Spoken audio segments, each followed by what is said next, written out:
Hi, this is Jeremy Kellett, Director of Recruiting here at Oakley Trucking, and I'm your host for this podcast. This is episode 116. So on today's episode, drug in one of our owner-operators that has been with us for a little while. We're going to visit with him on things that he does at Oakley, what maybe before he came, some of the things that he thought about before coming, him making the transition, and what he's done since he's been here, and just a great success story of Robin Parks. And I'm interested hearing some detail on some of the stuff that he has done over here, and I think y'all will too.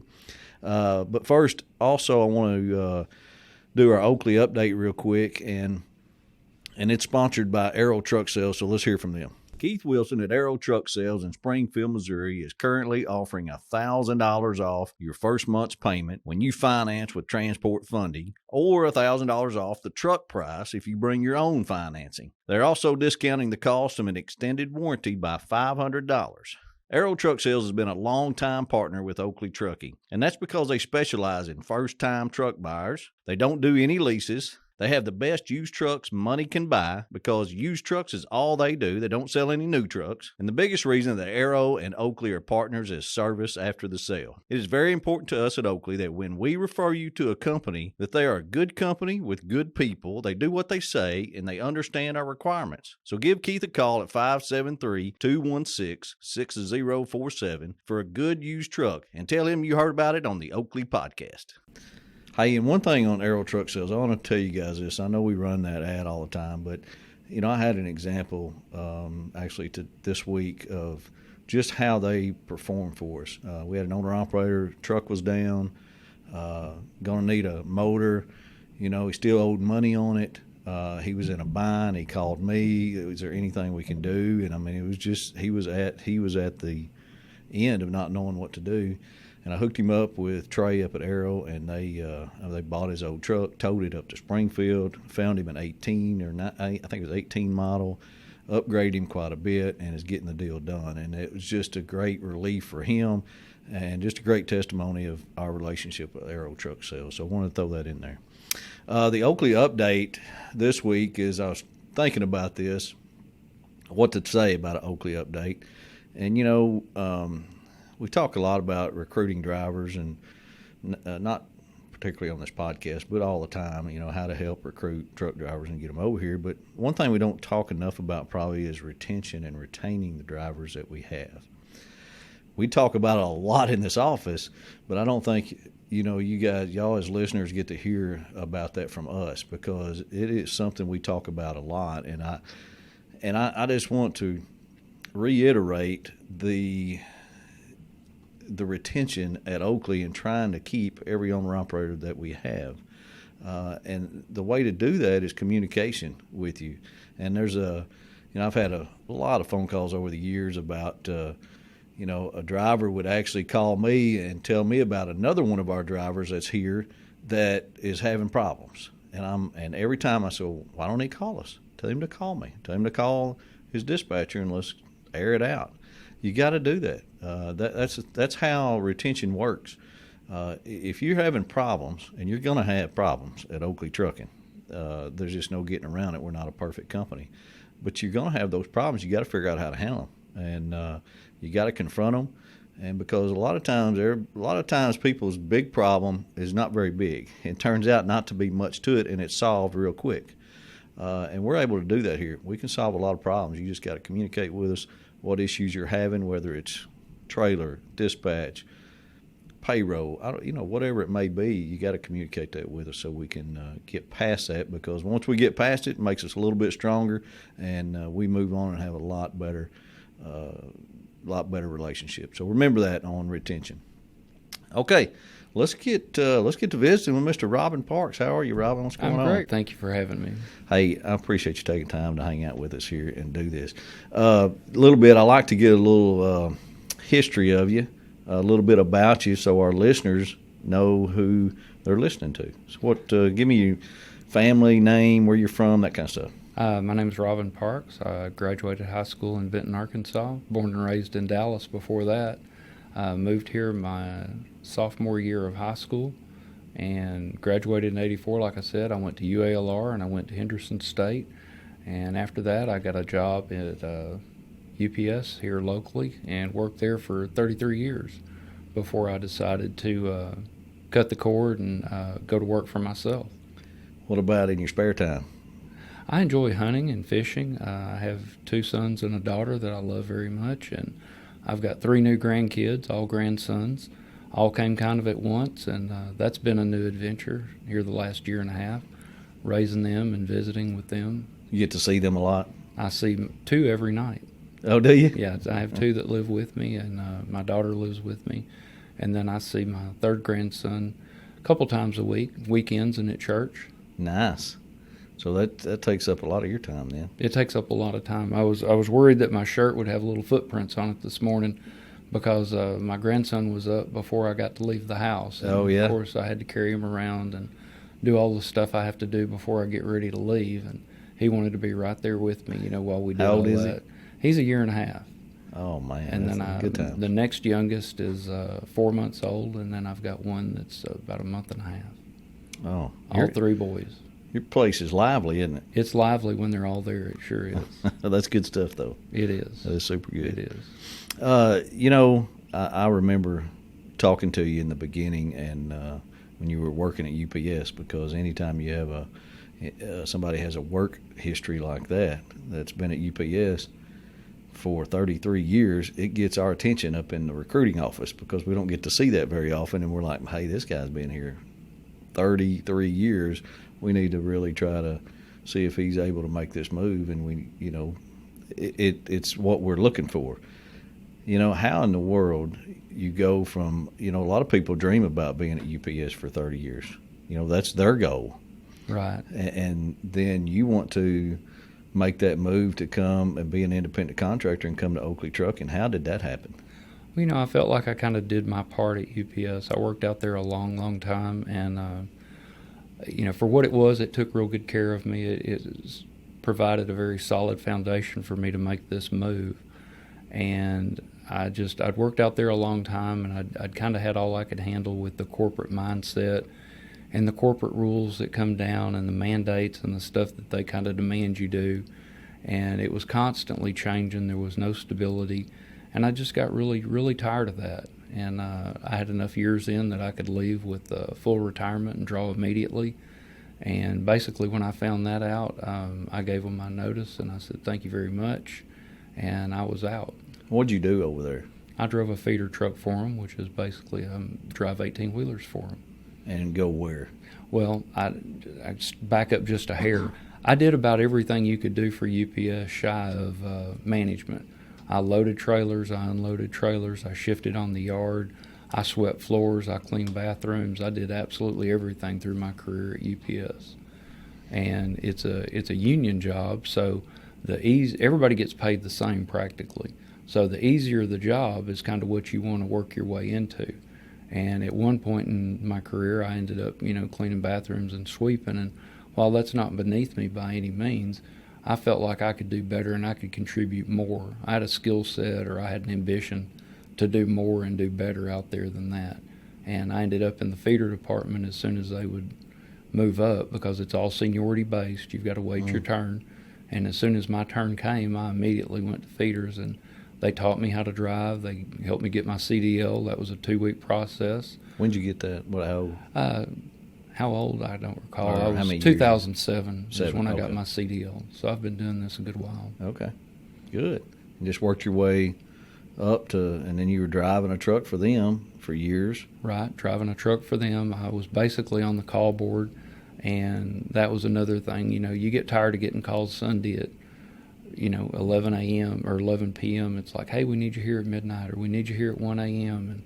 And you never knew how to schedule your sleep. You never knew how to be ready to do the next day's work, unless it was all planned out. And it was very seldom ever planned out. So what made you consider coming to Oakley? I mean, you living here close to Little Rock, I'm assuming you knew about us.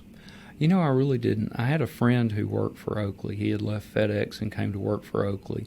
And we had dinner a couple of times, and he was telling me about it, and I'm like, man, I don't know about that. And then he got to tell me about, the opportunities, the monetary opportunities at Oakley, and I'm like, well, you've got my attention now. You've kind of got my full attention. Tell me some more. And one of the big things I was worried about was, how much time you had to be out on the road. I didn't want to be out on the road 2 or 3, 4 weeks, something along those lines, and away from home that much. I discussed it with my wife, and she was like, well, working at UPS, said, we very seldom ever see you. Said, you're home for an hour or two. They're calling you every 10 hours to come back in. So, I don't know how this would be just a whole lot different. And my buddy told me, he's like, man, he said, I spent 80 nights on the road last year. He said, it's not that much. Yeah. And then I've kept track of my nights on the road or my days away from home, and last year was about 75 days, 75 nights, which is not a big deal, at least not to me. Right. Oh, that's, yeah. And my wife can certainly handle that. I'm not at the house, when the kids are pulling everybody's hair out, so I get to kind of skate through some of that. And when I come home, I'm new and fresh, and they're ready to visit and hang out. Well, that's good timing. It is. It is. When all that stuff's over and you can get there and hang out with them and enjoy them. Yep. Well, I think it's a really neat story that becoming an owner-operator, because a lot of people, they worry about making that change. It's a big, big deal. It is a big deal. One of the first things that jumped readily to mind was, if something goes down on this truck, it's my responsibility. I can't drive it around to the shop, tell the mechanic, and jump in one that looks just like it and go complete UPS's load. I can't do that. It's all on my shoulders. And if I don't take care of the truck, then they've got to send somebody else to get my trailer to finish the load. And I don't like that. That's not the way to do business. Yeah. So I know in the beginning, before we started this, we talked a little bit about it taking you a while to come over here. It did. It took me about 3.5, 4 years of you calling me every once in a while, and it seemed like you always had to call. You had the knack to call me when things were really crappy at work, and I was really thinking hard about making that change. And I had pretty much made up my mind, after the first 1.5, 2 years. It was just getting my ducks in a row and getting everything all set up. If I'd have left much earlier, I would not have gotten to have drawn my full retirement. And that was a keystone of making this move. And I understand I'm a different case than, a lot of these guys out here, or a lot of guys that come to Oakley. Well, what I remember about it, and 3.5, 4 years ago, you've been here that long, what I remember about it and talking to you was, it was, I was appreciative of how you're planning and how you were not in a hurry. You're not in a hurry to get things done. You had, I can actually remember getting frustrated at you because you were trying to buy this truck. Right. And you were dead set on this truck, that you were going to get. And I was like, come on, and how long is it going to take? And it took a long time for you to get that truck. It took a long time. It took about 6 months. And, maybe I'd have been better off buying one quicker. I'm not sure. But it didn't hurt me waiting, to buy what I bought. And I drove all over and looked at them. I drove to Ohio to look at one that was actually a former Oakley truck, which I really wish I could have gotten. But the owner needed a deal immediately. Yeah. And it took me a couple of weeks to actually get the financing and everything lined out to take care of that. Well, now you still have the same truck? I do. I thought, and what is it? It's a 2016 Peterbilt 389. Nice. Good shape? It's in very good shape. It's been very dependable, and it's made me a lot of money. Yeah. And it looks good, too. That's a big part. Like that, too. You throw that in there. I like that, too. Now, you pulled an end dump with us, right? I sure do. I pulled a half-round end dump. And you didn't start out doing that, did you? I did. You started out with a half-round? I sure did. Okay, that's been great. So in the beginning, you were home mostly weekends, or did you get home during the week a lot? It's interesting because Oakley being based in North Little Rock and I live in Benton, it's real easy. If you're coming to Oakley to get a load, or you're coming to 3M to get a load, or someplace like that, it seems like it never failed, but you were always either coming to Oakley or you were going through Little Rock or something along those lines. So I ended up at home a lot. My wife doesn't miss me, and I don't spend so much time in the truck that it drives me crazy. I do actually enjoy being in the truck and spending the night. Just came back from Mississippi last week, spent all week down there in the truck, and aside from the heat, I loved it. It was good. Have you met a lot of friends here at Oakley? That was something else I was concerned about leaving UPS. I had a lot of buddies at UPS, and I still talk to them over the phone. That's the beautiful thing about cell phones now. But yeah, I've got a core group of guys that seem like we're always doing the same thing together, and it's nice to know that you've got a support group there that you can pick up the phone and call somebody and get some advice or get some technical help on something that maybe you're not familiar with or you hadn't run across before, and you've got a support group right there. Last week down in Mississippi, I've got a little generator I keep on the tractor to run my air conditioner, and the local gas station, the pumps went down. They didn't have any gas. So I carry a 2-gallon can, and I was just almost empty. So I had enough to run for about 3 or 4 hours, but not enough to go all night. And one of my buddies down there, Andy's like, hey, I got a 5-gallon can. He goes, I can get you whatever you need. So I borrowed a little bit from Andy, and I went to pay him back the next night, and lo and behold, that gas station was down, and the one across town was out of fuel. So, Andy to the rescue again, and I've got to pay him back. The next time we're down there, I owe him some gasoline. But it's sure nice having people that you can count on. And he was another owner-operator? He's another owner-operator, absolutely. Yeah. There's 10 or 15 of us down there working the same job, and it's just so nice, to have people that you can count on. Yeah. Well, and I've heard that in the past of just having that group of people that you get to know once you're over here, and they help you with so many things, because they've been to these places or done this, that customer, or you have trailer problems, or that's something that I think is real strong at Oakley that doesn't get out there. It sure is much. That we have a lot of people like that. Absolutely. That'll help us. I've never had anybody deny me help. They're quick with advice. We were in Catoosa a couple weeks ago, and we had a driver.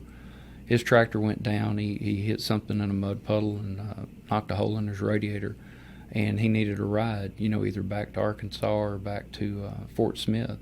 And, there was a line of people asking him if he needed help, if there was something they could do for him. And he ended up catching a ride with another driver to Fort Smith, so that, it worked out as best he could. You're going to have problems. It's what you do after you have problems, that determines how bad it really is. Exactly right. Now, for, a lot of our listeners out there, I want to kind of switch the subject for just a second. But first, let's take a quick break and hear from Lube Zone. So I want to take a minute and talk about Lube Zone. Lube Zone has been a sponsor of the Oakley Podcast for a long time. They're good people over there. Jeff and Megan do a great job. They provide good discounts for Oakley owner-operators, but also just a great place to go. They've got 11 locations, Texas, California, Oklahoma, Georgia. They're primarily along major highway exits, which allows easy access. They can do a lot of stuff there. They got full service oil changes, they got tractor and trailer grease, air filters, oil analysis, tire checks, DOT inspections. These guys can do it all, and we love doing business with them. I actually had one of our owner operators, he went to Lube Zone. He said, hey, I'm going in here and I'm going to find out how their service is, if they're fast, and if I get a discount. And I said, all right, you let me know when you get out of there. So he called me back and he said, I just want you to know that's a great place to go. It's clean, it's nice, the service was great.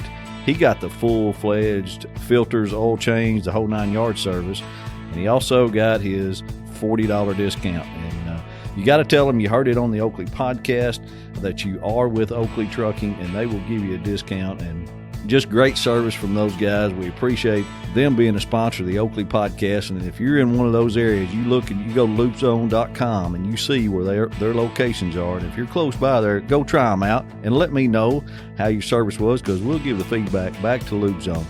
And check out the rewards program. That's really good too.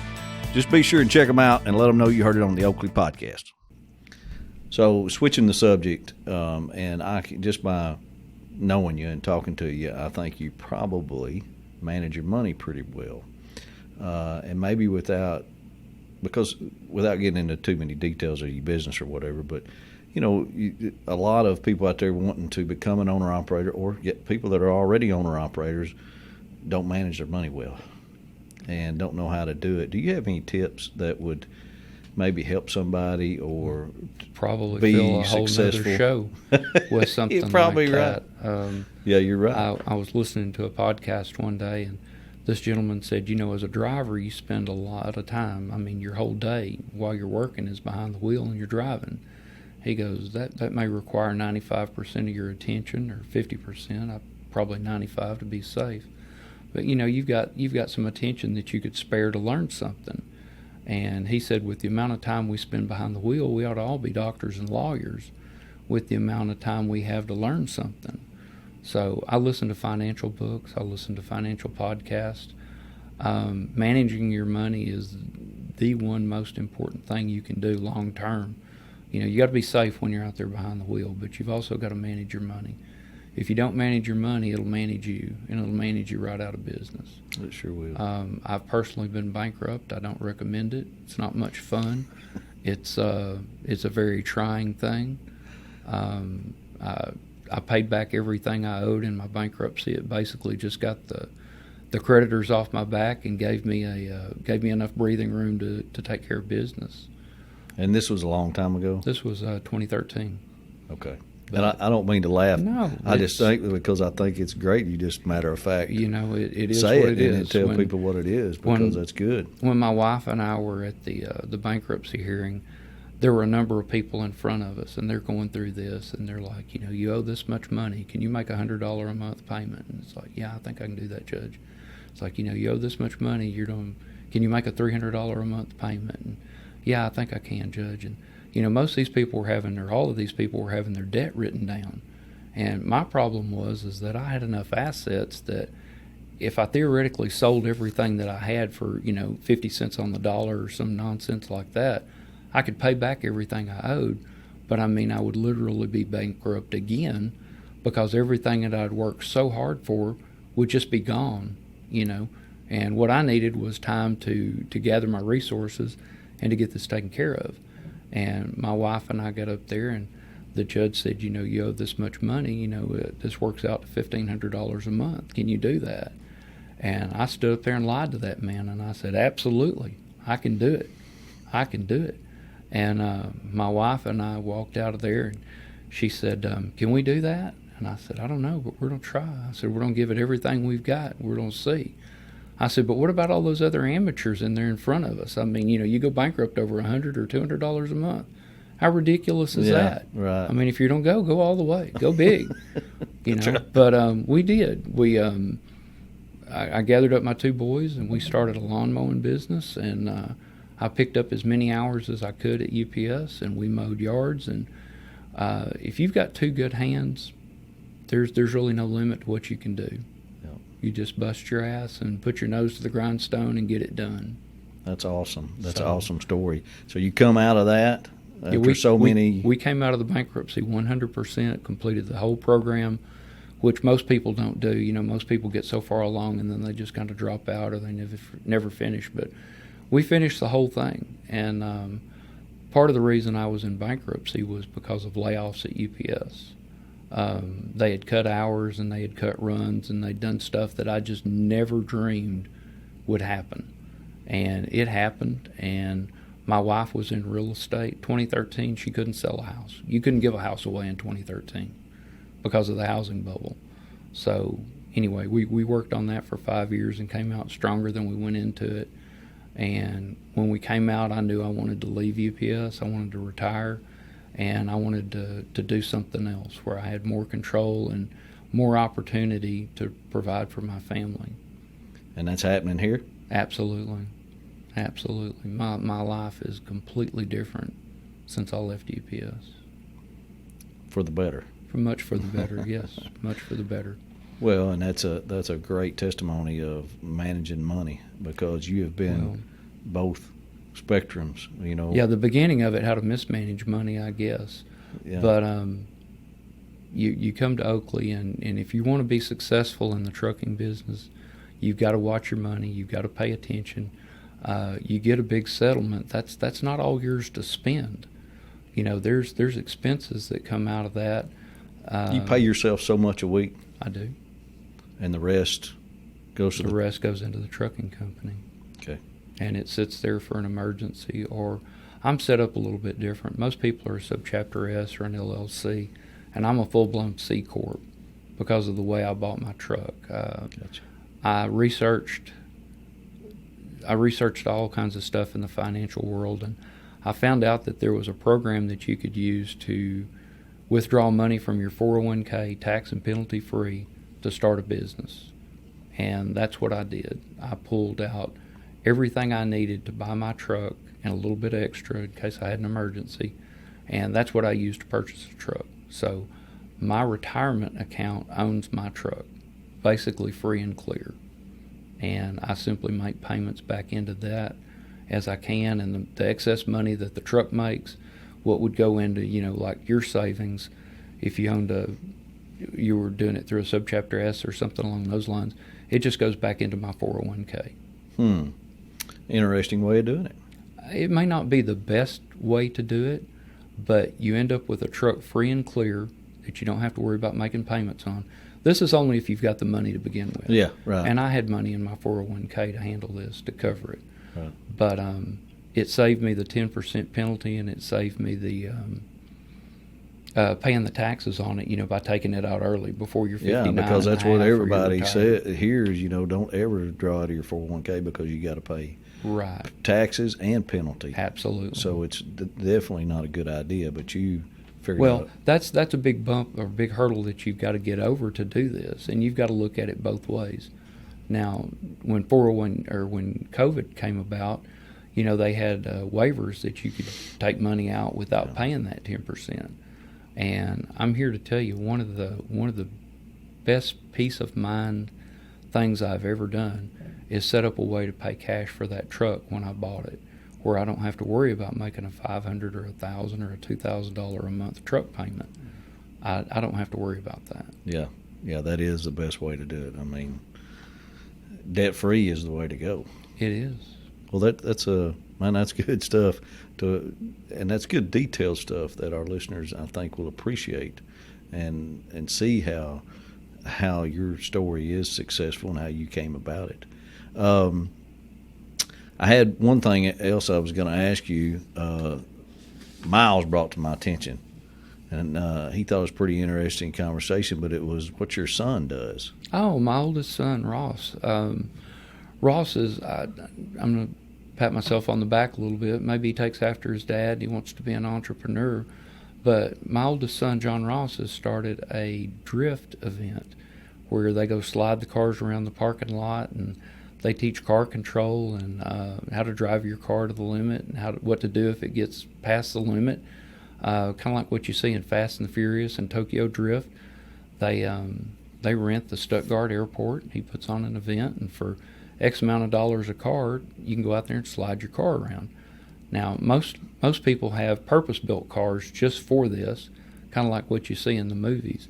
But yeah, he is the event organizer and the promoter, and he puts the whole thing on, and very proud of him for that. Well, yeah, I mean, who would have come up with that, to rent out an airport to do that? And that's pretty. How many does he do? Like a year, or how often? Or he's done about 4. And I think he's going to do 4 this year. I think that's his plan, is to do 4 this year. But it's all over social media. If you go to 501 Drift, you'll see it. It's on Facebook. His channel is Grassroot Digital. But, yeah, I'm very proud of him for that. And it's a lot of fun. My wife and I go out there, and we run the gate for him, help him try and keep his expenses low. And we get to watch cars slide around. And you go to one of these events, if you've got a helmet, you can ride with these guys, and it's just a blast. It's like a roller coaster ride. Do they take motorcycles? You know, Miles has got a motorcycle, dirt bike. Take pictures. You're going to go take pictures. Yeah, that's going to be awesome. We're going to get him in a car, and we'll post this video because they have onboard cameras, and we'll get him on a car and slide him around. That's good. Bring your wife or girlfriend. I want a picture too. Of that with him in there sliding Absolutely. around. That'll be great. Well, man, Robin, I really appreciate you doing this. I know you took time out of your day and work day to come over. Well, thank you for having me, Jeremy. And you know, one of the things that's always struck me is like very interesting about you is you've always remembered my name.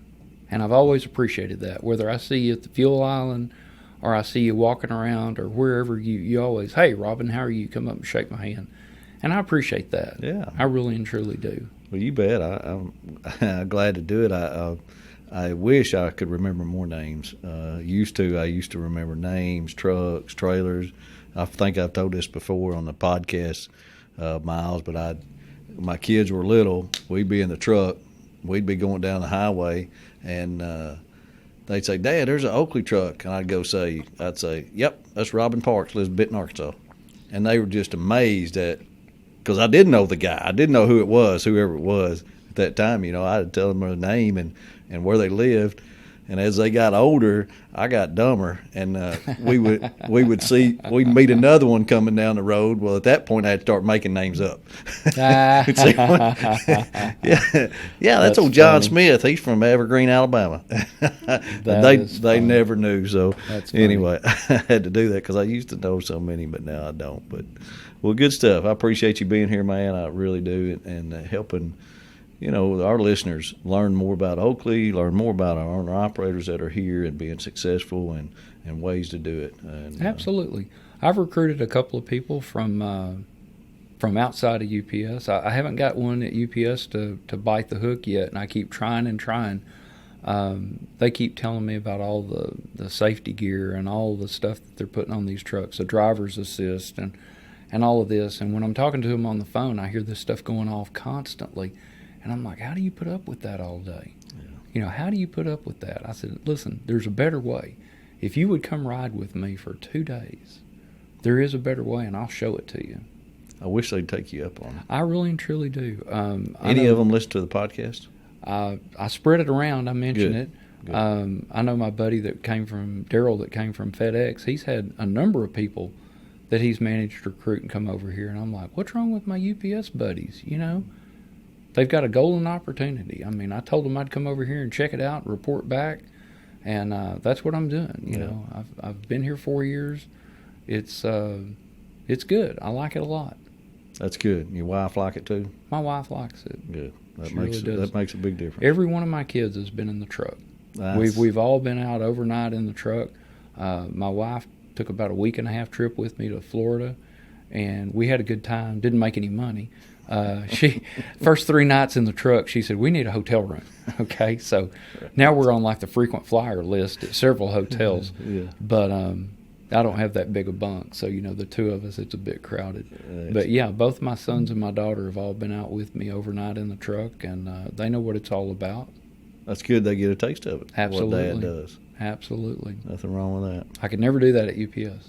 Yeah. Never had Father-Daughter Day at UPS or Bring Your Son to Work Day at UPS. Never didn't think about that, yeah. And I do appreciate that opportunity here at Oakley. And we're definitely not, I don't want anybody to think we're bashing UPS because they got a great place, great company that has a lot of people doing great and loving it over there. They make a lot of money. Make a lot of money and stuff. So we just want to show them that the next step.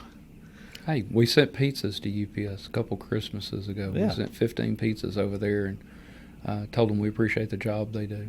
Good deal.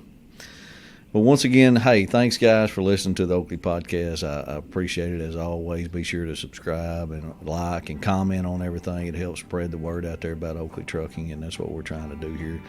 Get the good word out about what's going on at Oakley. And if you guys ever got any questions, suggestions on what to hear, let us know. Send me a text message, send me an email, call me up here at the office, and we'll definitely try to make that happen. Appreciate you, and talk to you again next week. Thanks.